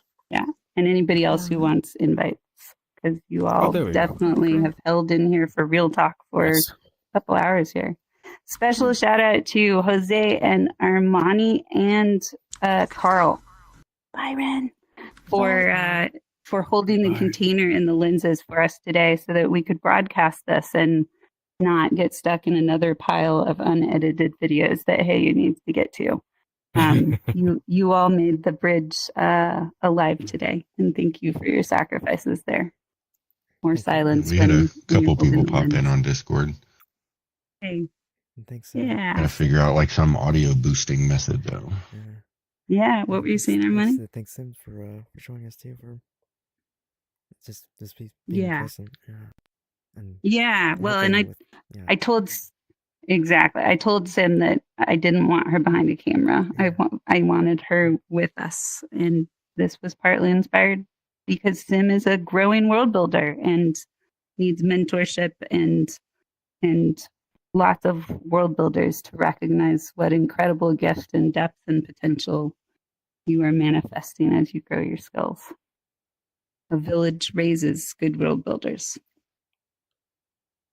Yeah. I mean, that's what happened with all thank you so much. Yay. Yeah. This is the next version of Alt Space in 2025 is making little pockets of being genuine and real and practicing the craft for the practice, not necessarily for the fame.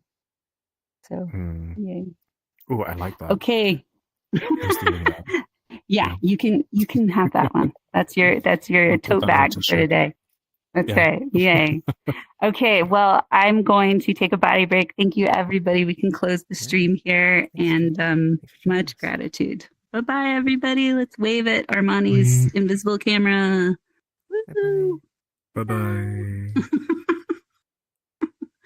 Oh, my goodness. This was so